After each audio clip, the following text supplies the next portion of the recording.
Numva ijwi rivugira mu ijuru rimbwira riti andika uti uhereye none hahirwa abapfa bapfira mu mwami wacu. Umwuka nawe aravuga ati ye ngo baruhuke imihate yabo kuko imirimo yabo ijyanye nabo ibakurikiye.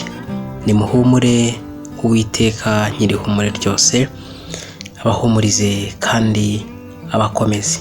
Ariko kandi ubwo twizeye yuko Yesu yapfuye akazuka, aba ariko twizera yuko Imana izazanana na Yesu abasinziriye muri we. Ariko kandi bizahanagura amarira ku maso yabo, kandi urupfu cyangwa gutaka cyangwa kuribwa cyangwa umuborogo ibyo ntabwo bizongera kubaho ukundi, kubera ko ibya mbere bishize.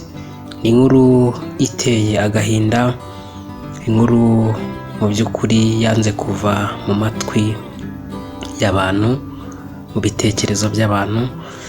Ariko Yesu we kubera ko yabonye ko dutinya urupfu, arangije aruhindura irembo. Iri ni irembo ryanjye nawe wowe ugihumeka uyu munsi. Nkunda kubwira abantu nkababwira ngo abazima bazi ko bazapfa, ariko abapfuye ntacyo bazi. Mu by'ukuri umunyabwenge ubundi ntiyagakwiye ngo kwiratana uyu mubiri twambaye, kubera ko ni umubiri w'inyama n'amaraso, umubiri upfa, umubiri ubora. Ariko hari abajya bishuka bakawiratana. Ijambo ry'Imana ryo rivuga neza ko ubibira ngo mu mubiri ngo azasarura kubora, ariko ngo ubibira mu mwuka azasarura ubugingo buhoraho. Biteye agahinda kubona umwana nk'uyu nguyu yitaba Imana, umuziranenge nk'uyu nguyu. Mw'abantu mwe sinzi ikintu njye navuga, ariko muri kumva agahinda uyu mubyeyi asigaranye, ababyeyi basigaranye, kubura umwana wabo ungana gutya. Mu by'ukuri birababaje. Ntabwo umuntu yabona amagambo avuga kugira ngo ahumurize uyu muryango, ariko Uwiteka nyirihumure ryose abahumurize kandi abakomeze.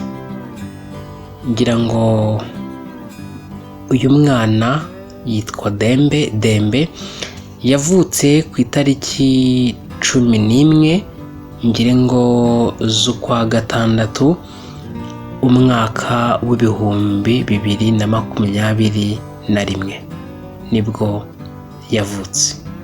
Yaje kwitaba Imana azize uburwayi.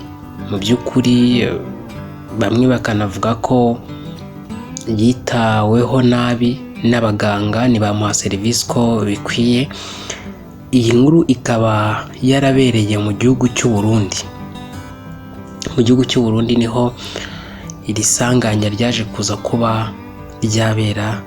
Ariko nimuhumure umugeni arasinziriye yicaye iburyo bwa se. Uyu mwana rero akaba yaranashyinguwe ngira ngo hashize ukwezi kose, ariko umuryango we kugeza n'isaha ntabwo urakira ko umwana wabo yabavuyemo. Ariko nimuhumure, mu gitondo cya kabiri cy'umuzuko tuzongera guhura n'abacu basinziriye. Ngo wizere uwo mwana ngo naho yaba yarapfuye ngo azongera abeho. Ku munsi w'imperuka rero nta kabuza tuzongera kubona abacu basinziriye, inshuti n'abavandimwe.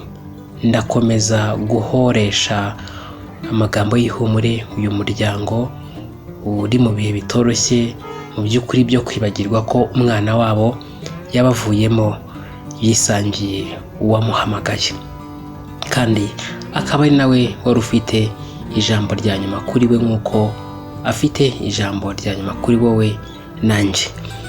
Nuko muhore mukenye kandi amatabaza yanyu yake, mumere nk'abantu bategereza shebuja aho agarukira ava mu bukwe, kugira ngo nakomanga bamukingurire vuba. Hahirwa abagaragu shebuja azaza agasanga bameze batyo. Ndababwira yuko azakenyera akabicaza akabahereza. Naza mu gicuku cyangwa mu nkoko agasanga bameze batyo, bazaba bahirwa. namwe mumenye ibi, yuko iyaba nyir'inzu yamenyaga igihe umujura azazira, yabaye maso ntiyakunze ko inzu icukurwa. Namwe muhore mwiteguye, kuko Umwana w'umuntu azaza mu gihe mudatekereza. Yesu we naho yatinda, urupfu ntabwo rutinze. mbe maso kugira ngo naza gutwara itorero tuzazamuranwe n'abera. Hanyuma njyewe munankundire nsoreza ngaha, mbashimire kandi nifurize gukomeza kugira ibihe byiza. Uwiteka nyir'ihumure ryose abahumurize kandi abakomeze, abarindira ubugingo kandi abahaza uburame. Nihanganishije abari mu bibazo, abari mu byago byo kubura ababo. Uwiteka nyir'ihumure ryose abahumurize kandi abakomeze. Asalamu, shalom, shalom.